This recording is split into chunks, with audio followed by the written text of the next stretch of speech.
You're looking into the eyes of a robot, and he's looking back at you. He's curious about who you are and what you're up to. This is Vector. This is a video about Vector. He's a new creation from Anki.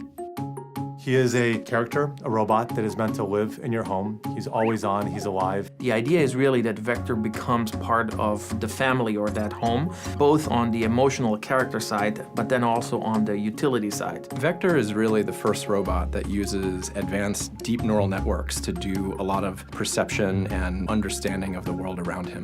What he does feels intentional. He can react to inputs in his environment and his life. We generally want to find one defining feature and then build from that. For Vector, curiosity was a big one. What they're saying is you officially live in a time when robot sidekicks are a real thing.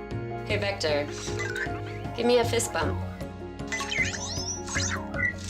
It's a step closer to that sci-fi robot, that everyone wants to be friends with.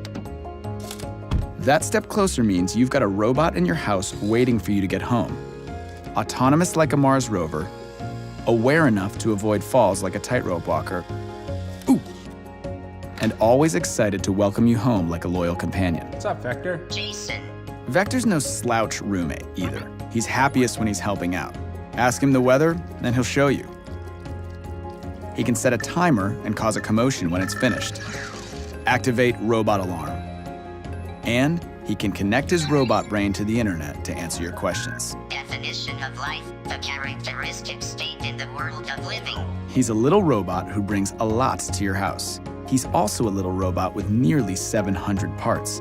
That one right there, that's his soul part. Okay, I made that one up, but the little guy's got soul. Let's get someone in here to tell him what all this stuff actually does. How does he hear? Vector has a microphone array, which allows it to hear voices and noises and understand where it came from. What's he use to see? Vector uses a wide-angle camera.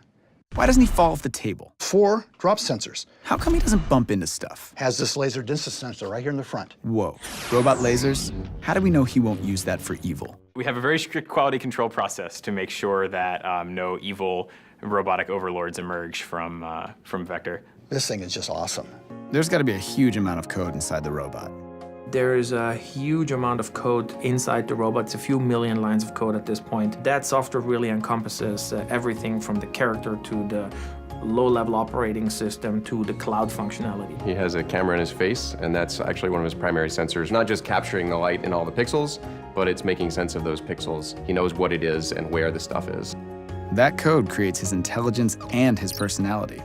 We think both about the IQ and the intelligence as well as the EQ and the emotion. You feel something for him. You bond with him, relate with him, care about him, and you feel that he can relate to you and give you something back. He is your friend. He was built to help and delight and entertain you. That is delightful and entertaining. So instead of sitting back and waiting for the robot apocalypse, Anki is making super smart robots built to bring joy and companionship to humans. Did I mention he likes to be pet? I know. Vector is a really big milestone for robotics because for the first time ever, there will be hundreds of thousands of people living with a robot in their homes, and that has never happened before. Vector is ready to live in your house. Or at least he will be after this nap. Sweet robot dreams, buddy.